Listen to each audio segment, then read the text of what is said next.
কিন্তু হাট্টিমা টিম তারা মাঠে পারে ডিম, তাদের খাড়া দুটো শিং, তারা হাট্টিমা টিম। এটা কি ধরনের টিম? এটা কি তা? আর এটা কেমন? এই পৃথিবীতে হাট্টিমা টিম ছাড়া আর কোনো প্রাণী নাই যে শিং থাকা অবস্থায় ডিম পারে। আর যারা ডিম পারে তার শিং নাই। শুধু হাট্টিমা টিমের এই একমাত্র প্রাণী যেটার শিংও আছে, ডিমও পারে। আজীব হাট্টিমা টিম। আমার অনেক সময় অনেকেরই জিগাইছি, যদি আমি ওনারা ফাইতাম যে বেটা লেখছে আমজা দিয়ে ধরে জিগাইতাম, বলে ভাই ও আপনি কিতা লেখছেন, এটা আপনার মাথাতে এটা কি পরিমাণ অসাধারণ জ্ঞান যে এই আল্লাহর 18,000 মাখলুকাতের মধ্যে, আচ্ছা নইলে আপনার লাগে আরো 2-4,000 মাখলুকাত বাড়াইয়া ধরুন, 18,000 না, যদি 36,000 মাখলুকাতের মধ্যেও খোঁজে হাট্টিমা টিম নামে কিচ্ছু নেই। আপনি এটা কি জিনিস পয়দা করলেন? আপনি কেমনে লিখলেন এটা? হাট্টিমা টিম বলতে কিচ্ছু নেই। আস্তাগফিরুল্লাহ। তো বাপ অসংখ্য কথা এমন যৌক্তিক অযৌক্তিক আছে, আছে কিনা বলেন? আছে। কিন্তু আল্লাহ তাআলা বলেন এটা কোরআনুল কারীম আহসানাল হাদিস, সর্বোত্তম সবচেয়ে সুন্দর পবিত্রতম কথা। এটা এক। 2 কিতাবান, এটা কিতাব বলা হয় আরবিতে কোনো বিষয়ের উপরে যেখানে সব প্রসঙ্গ যথোপযুক্তভাবে বিস্তারিত আলোচিত হয়েছে তাকে বলে কিতাব। কথাটা বুঝছেন? কোনো একটি প্রসঙ্গ, আপনার যে বিষয়টা তো আলোচনার বিষয়, ওই বিষয়ের সকল দিক যেখানে আলোচিত হয়েছে সেটাকে বলে কি? কিতাব। আল্লাহ বলেন এটা একটা কিতাব। তোমার জন্ম থেকে মৃত্যু পর্যন্ত, মৃত্যু থেকে কবর, কবর থেকে হাসর, হাসর থেকে মিজান, মিজান থেকে ফুলসেরাত, ফুলসেরাত থেকে জান্নাত, ওই পর্যন্ত যা যা দরকার সবিস্তারে এই কিতাবের মধ্যে আমি আল্লাহ উল্লেখ করেছি। বাংলা বইয়ে সব নাই, অঙ্ক পদার্থ জীববিজ্ঞানে সব নাই, এটাই একমাত্র কিতাব। তুমি এটার থেকে বঞ্চিত, তেমন বেশি কিছু অর্জন করলা না, আসলটা থেকেই বঞ্চিত। আল্লাহর কোরআন যে পড়লো না, সে জ্ঞানের সাগর খুঁজে পেল না, সে কিছুই পড়ে না, তেমন কিছুই শিখেন। এই সবই বই মিল্লা যা হয়েছে জ্ঞান, আলহামদুলিল্লাহ এক অক্ষরের সামনেও তা দাঁড়াইতে পারবে না। না, কিতাবান, এটা পূর্ণাঙ্গ কিতাব। 3 নম্বর বৈশিষ্ট্য মুতাশাবিহান। আল্লাহ তাআলা বলেন এই কিতাবের তৃতীয় বৈশিষ্ট্য হলো প্রথম অক্ষর থেকে শেষ অক্ষর, প্রথম কথা থেকে শেষ কথা পর্যন্ত প্রত্যেক কথা পরস্পর সামঞ্জস্যপূর্ণ, মিল, কোনো কথার মধ্যে এলোমেলো, অযৌক্তিক, অবাস্তব, অপ্রাসঙ্গিক কোনো কথা নাই। আমার প্রথম কথা শেষের কথা বরাবর, আমার প্রথম বক্তব্য শেষ বক্তব্য বরাবর। ওয়ালান তাজিদা লিসুন্নাতিল্লাহি তাবদীলা। আমার বান্দা তুমি আমার কথায় কোনো নড়চড় পাবা না, আমার সিদ্ধান্তে, আমার রীতিনীতিতে কোনো এলোমেলো নাই। আপনাদের কারো বাপ দাদার আমলে আপনারা কেউ শুনছেন যে আমার দাদার আমলে একবার শুনছি আরে সূর্য উঠছে আর 72 ঘন্টা গেছে গা আর সূর্য ডোবে না, এরকম ঘটনা শুনছেন? এরকম ঘটনা রূপকথার বইতো নাই, কিচ্ছার বইতো নাই, এমন অযৌক্তিক কারবার নাই। আল্লাহ বলে আমার শৃঙ্খলার দুনিয়া আমি আল্লাহ তাআলা সুশৃঙ্খলভাবে পরিচালিত করছি। আমি আল্লাহ তাআলা এই কোরআনে যা যেটা যেভাবে বলছি সেটা মুতাশাবিহ, সামঞ্জস্যপূর্ণ। সুবহানাল্লাহ। 3টা হলো। 4 নম্বর মাসানিয়া, 4 নম্বর হলো এই কোরআন একমাত্র কিতাব। সুবহানাল্লাহ। আল্লাহ বলেন এটাই একমাত্র কিতাব, যেই কিতাব প্রথম থেকে শেষ অক্ষর পর্যন্ত আজকে 1450 বছর ধরে কায়নাতের কোটি কোটি ইমানদার মুসলমান কোটি বার দোহরাইয়া রিপিট করে করে পড়তেছে। এই পড়াতে কোনো বিরক্তি নাই, এই পড়াতে কোনো ক্লান্তি নাই, এই পড়াতে কোনো রকমের অস্থিরতা নাই। পড়ছে তো পড়ছে। এক হাফেজে কোরআন, আপনি না দেখছেন হাফেজ হয়ে গেছে, কিন্তু পেছনে কত হাজার বার, কত লক্ষ বার এক একটা পৃষ্ঠারে পড়ছে।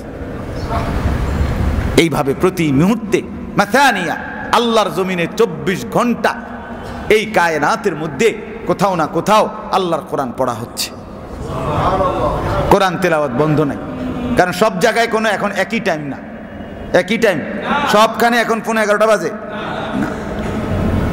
আচ্ছা, তাকশাইরু মিনহু জুলুদুল্লাযীনা ইয়াখশাউনা রাব্বাহুম। আল্লাহ তাআলা বলেন 5 নাম্বার বৈশিষ্ট্য হলো এটা এমন কিতাব আমার, যেই আমার ভাই আপনারা দুইজন এখানে কথা না বললে হয় না। ওই কালো গেঞ্জি ভাই, আপনি এখানে কথা না বললে হয় না, আপনি বাইরে গিয়ে কথা বলেন।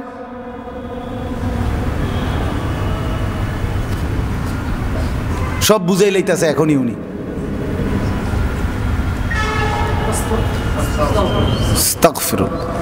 আমি ছাড় দিতে রাজি না, সোজা হিসাব।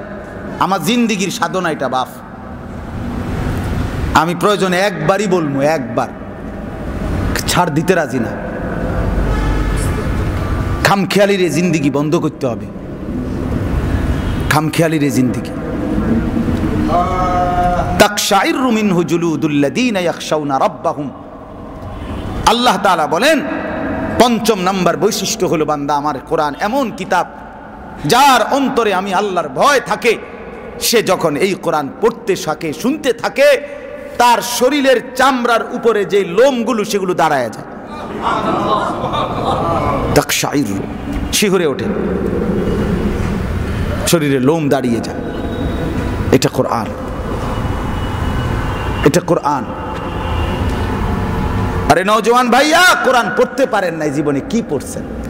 কোন যুক্তিতে আপনারা কোরআন পড়নেওয়ালা হুজুরদেরকে আপনারা কম বুদ্ধিমান ভাবেন? আমি তো বুঝি না। আল্লাহর কোরআন যে পড়ছে তার চাইতে বড় সম্পদ আর কে অর্জন করছে? তাকশাইরু মিনহু জুলুদুল্লাযীনা ইয়াখশাউনা রাব্বাহুম। কোরআনের পাতায় পাতায়, শব্দে শব্দে আমি মালিক, এমন হালাত এটার ভিতরে আছে। এটা পড়লে বান্দা শরীরের লোম চামড়ার উপরে দাঁড়ায় যাবে। সর্বশেষ 6 নাম্বার কোরআনের বৈশিষ্ট্য, সুবহানাল্লাহ। আল্লাহ বলে, দারুণ কথা, কথাটা খেয়াল করেন, এটা সর্বোত্তম সুন্দর। আমার বান্দা সর্বশেষ কি হয়? যখন এটা কেউ গ্রহণ করে, এটা কেউ পড়ে, এটাকে কেউ যখন গুরুত্ব দেয়, সুম্মা তালিনু জুলুদুহুম ওয়া কুলুবুহুম ইলা যিকরিল্লাহ। তার পুরা দেহের চামড়া, মানে পুরা দেহের অঙ্গ আর তার দিল, সবটাই, দেহ এবং মন আমি আল্লাহর স্মরণে ঝুঁকে যায়। তালিনু, ঝুঁকে যায়। সেজদা না দিয়ে আর উপায় থাকে না, মালিককে না ডেকে আর উপায় থাকে। হ্যাঁ, কোরআনুল কারীমের মধ্যে এইসা মজাদার আল্লাহ তাআলা হালাত রাখছে। সুম্মা তালিনু জুলুদুহুম ওয়া কুলুবুহুম ইলা যিকরিল্লাহ। রব্বুল আলামিন বলেন, এটাই আমার আলো। এরপরে আল্লাহ বলেন, যালিকা হুদাল্লাহ। একবারে ডাইরেক্ট বাংলা, যালিকা হুদাল্লাহ।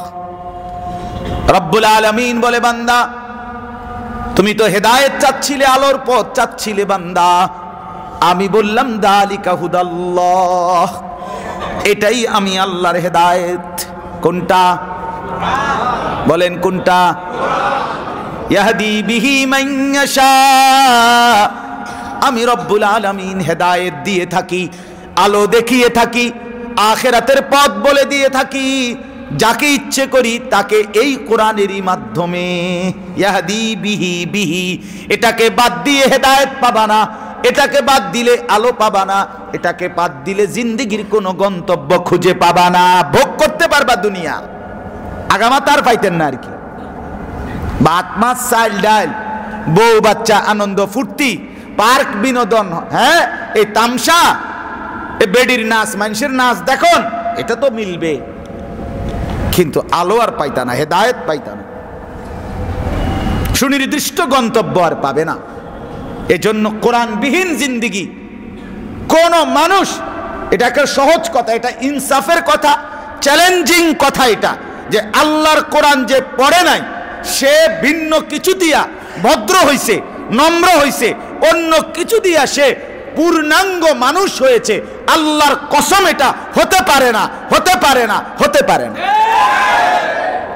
যেখানে যদি জেনারেল শিক্ষিত কেউ নেককার দিনদার সুন্দর আলোকিত হয়, আল্লাহর কসম আপনি খবর নেবেন কোরআনের ছোঁয়া তার জীবনে ছোট্টবেলা থেকেই লেগেছে।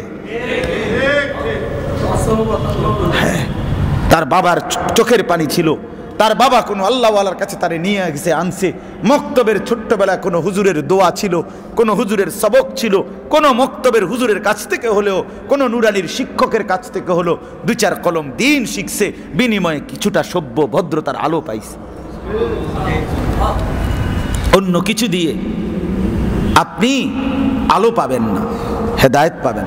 এজন্য আমি আজকে আমার শেষ কথা, ওয়ামান ইউদলিলিল্লাহু ফামা লাহু মিন হাদ, আল্লাহ বলেন কোরআনকে বাদ দিলে আমি যাকে গুমরাহ করে দেব, আমি যাকে পথভ্রষ্ট করে দেব, ফামা লাহু মিন হাদ, সে আর কোথাও পথ প্রদর্শক পাবে না। তাহলে এর থেকে বাংলা কেমনে কইতো? আপনার কি আর বাংলায় কইতো এটা? আল্লাহ বলছে আমি যদি কাউকে পথভ্রষ্ট করে দেই তাহলে সে আর কারো কাছে কি পাবে না? পথ প্রদর্শক। তাহলে বোঝা গেল কোরআন বাদ দিলে, রসুলের সুন্নাহ বাদ দিলে আপনি অন্য কোথাও থেকে সঠিক দিক নির্দেশনা পাবেন তো? সরাসরি আল্লাহ বলছেন।